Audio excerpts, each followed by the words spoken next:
All right, now this is sort of number 3 in this sort of approach to do things that cause things to happen. So I call them instigators because they do cause something, they do begin a process. If we're going to do these, now let's do the ones I have in mind now for this videotape are the ones that go in and not that go out, right? Most of us have been going ah, blah, ah, and we've been dropping the breath, leaning the breath, poncho as they call it in Italian. We've been leaning the breath against the diaphragm, and it's the whole process is somewhat forward. As Richard Turker said, breathe behind you and sing in front of you. And then Giovanni Martinelli told me to breathe behind me and sing here. But there are some fabulous singers who sing inward, and while they're singing, all they think about is going down and in or back and in, or they inhale. I did one videotape called Inhaling the Voice. You know, not that voice. So these work very, very well. Why? Well, I don't know. Who knows why? But I know that if we get some of these things, let's talk for a minute a couple of medical terms. One is Valsalva maneuver, which is, and that little is called a breath stop. And Lily Lehman used that term all the time. And she used the Valsalva maneuver as her technique.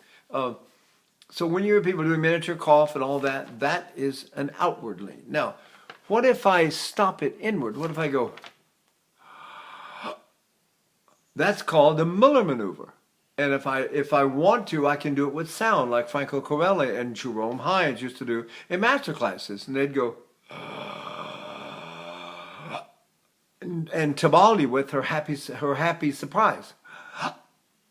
What were they doing? A lot of singers use hiccups. So they go. So let's find out how these work. If I do the Miller maneuver, which is the inward one, and I go,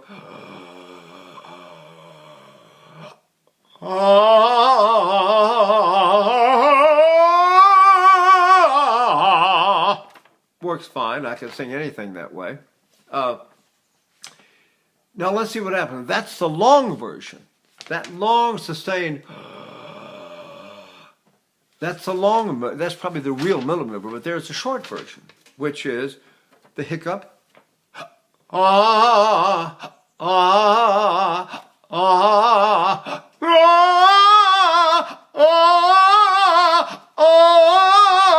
See what I'm doing? I'm just hiccuping. And when I do, the air goes in, and then I stop it.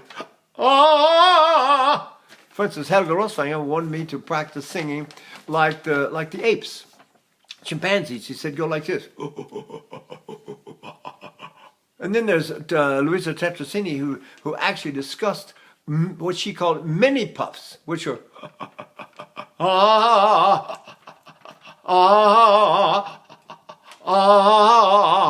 where is that point of phonation when you go? Where does it stop? So Caruso said in the book, the vowel is very far back and low in the throat. What was he talking about? There are millions of people who sing like that every day. They're called babies. They go. I'm down that far. I can't even reach it. Where is that? Where is that back there? So I go.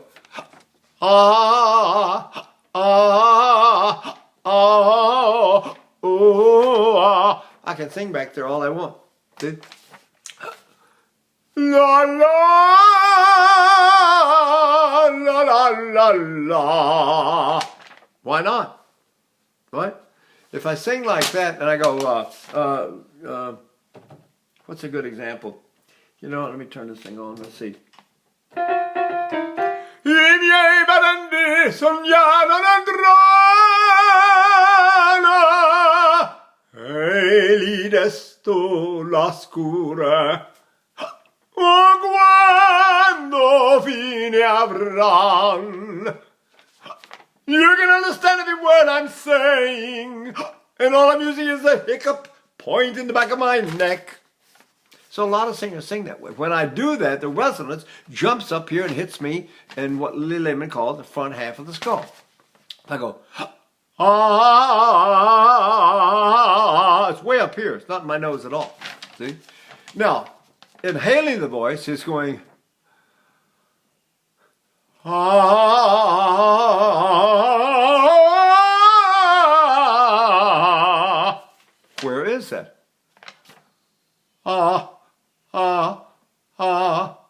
So they like to use the Miller maneuver so they can continue the concept. So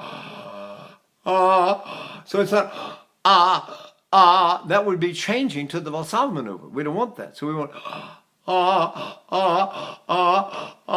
and you get donkeys. You hear it in nature all the time. This sort of in and out kind of sound. Or I shouldn't say out. In and in. The in and ends inward sound. So we've got this. We've got the hiccup, and we've got the inhalation, and we've got what Antonio Cotogni called sliding back and down, which is one that Gita used, and Lauri Volpi was absolutely dedicated to that. And Tamale used pieces of it because she studied with Carmen Melis, and Melis was also a student of Cotogni. So if you slide back and down, the idea is that you've got a raw egg in the back of your neck, and the raw egg is sliding back and down your throat, and you sing that way.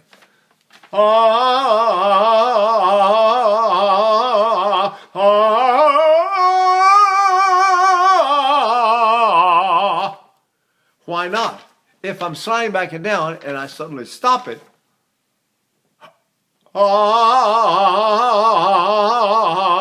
then my point of phonation is right here. It's never, I never yawn, never make space. Don't spread the throat. Just go, or,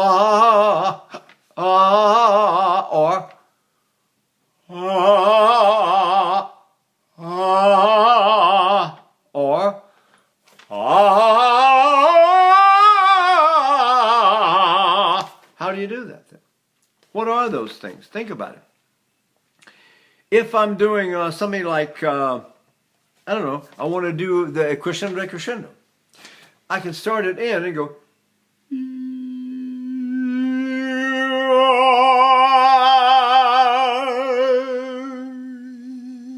that whole thing is inward, not outward. If I do it outward, it's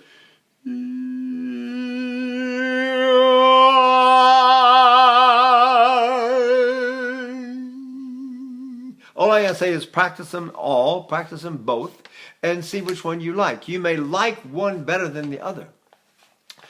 Some singers can't stand to sing backward.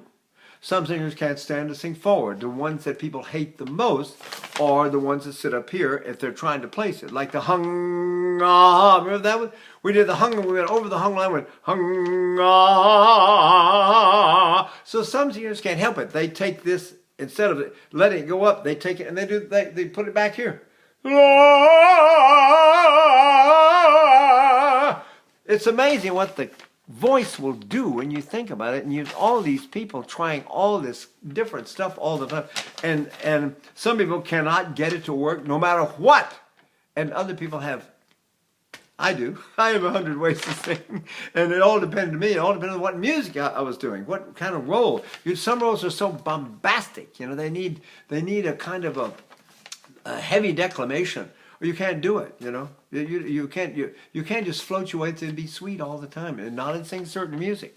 The question is, should we be singing music that requires us to declaim? One of my great philosophies of singing is, you should say, "Hello, how are you today?" And that's your voice. If you're a Helden tenor, you will sound like a Helden tenor when you talk like that, like Laurits Melchior did. "You are not a Helden tenor. You are a lady tenor. You must breathe, breathe, breathe." The whole idea was, when he talked, he went, out came this huge, monstrous, heavy tenor. Some guys talk and they go, Now, what are you going to give them to sing? Think about it. If that's really their voice, what should they sing? Think about it. So some voices change as they breathe, they get deeper. Some voices, Beniamino Gigli, one of the great voices in history, I was talking about in one of the earlier videos, but this guy made his debut in a female role. His voice was so high, so sitting up so high. Now, we have talked about breathing down to get the voice to go up. If I breathe way down in my butt, and I go, all of a sudden my speaking voice goes up there. See, if I don't breathe, then my voice drops down here like this. So, if I'm going to breathe, and I'm going to talk in the back of my neck, How are you today? So nice to see you. I'm going to slide back and down. I'm going to hiccup. Guess what? They all work. And we can make them, we can use them all over the place if we understand how to use them and what to do with them. Now, there's another one that's a major player when you sing big opera. I mean, really big opera. And that is the loose belly method. And here we go. I'm going to have to turn this thing up and down like this. And I'm going to go.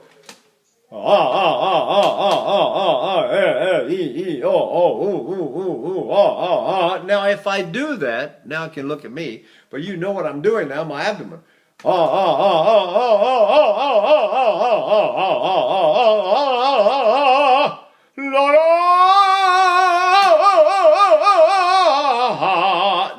I'm not using my front of my body at all. If I don't use it, guess what? The back takes over, the lower back takes over. Caruso said that when you breathe in, the lower back opens like a bellows.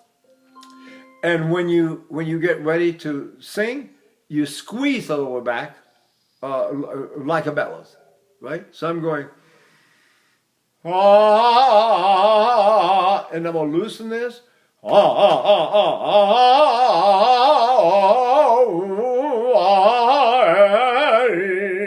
that's all I have to do. I do it when I breathe in.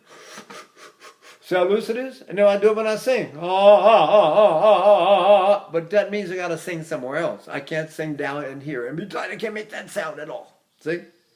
So those of you who can use this, breathe by pulling your stomach in and keep the belly loose. And you start to sing, go, and let it go and be loose. Oh, you today, I'm feeling fine. Let's go downtown. And you can do that all day long if you want to. Yes or no. Right? Well, I can't find any cotton picking notes here. La la!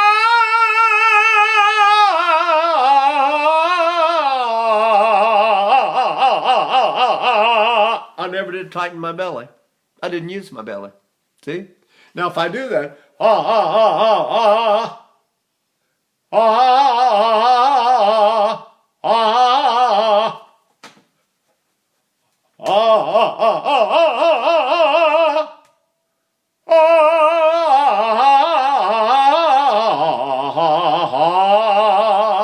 how do I do it? See?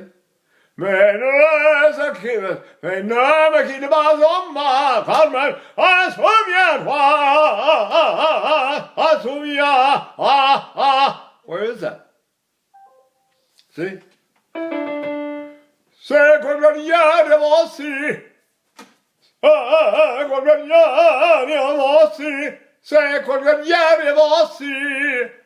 How do I do it? See? So if you keep it loose all the time, the problem with this is like everything else that I've talked about in these 3 videos that are supposed to show us how to use instigators. You got to breathe. If you don't breathe in the lower back, none of them work. That's the problem. This belly breathing puts the voice in the nose, and that's it. And all I can do is get tremolos or have to cover all the time because I have no space for my high notes. See? This way, the voice absolutely covers, if that's the word you want to use. I don't personally like that word. It's a very American. In Europe, they use pass or turn or something, or go over. The Germans say go over, übergehen. But we still say cover, and it doesn't make sense at all. Vowel modification. If I say 1, 2, 3, 1, 2, 3, 1, 2, 3, 1, 2, 3. You can understand every word I'm saying, and I'm not modifying any vowels at all. I'm only using my speech.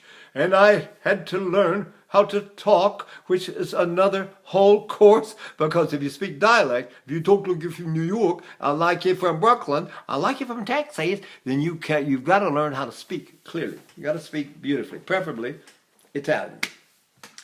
All right, so I hope I wanted to do a little special video on this one because it's a little bit hard to believe that if you do it, you can sing. And a lot of singers don't believe it. On the other hand, a woman gets pregnant and she's out there 9 months full of baby and she cannot use her belly at all. A woman's belly is eliminated when she's that pregnant, right? So she has to do everything and breathe in her back, but everybody knows that the more pregnant a woman gets, the better she sings. So you see all these guys walking around in Europe, you'll see them walk around going, trying to get that feeling of doing nothing in the belly. See? If I'm singing, you know, I don't know, if I'm singing, I'm trying to think of some big German music. You got something like, Doch mich umgarn finstere Mächte, mich Verzweiflung, voll zu Spahn, mich Verzweiflung, voll zu Spahn, mich Verzweiflung, voll zu Spahn. Right? How do we do that?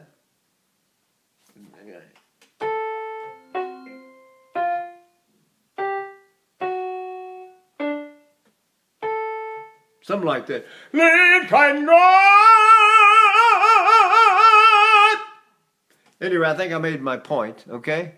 And, you know, if you don't like it, don't do it. You can try it. Hey, I've used it many, many times, especially in big music, because you don't want to get tired. You know, Meister Singer is 5.5 hours long. You better not work too hard. As Delmonico used to say all the time, save a leg. Only stand on one leg at a time. Always save a leg. He said, when this leg is tight, go on the other leg and give that one a rest and go back and forth. Never stand on 2 feet. Never. All the big singers avoided standing on 2 feet because they wanted one leg to rest all the time. Okay? It's another little tip. All right. Thank you. Bye.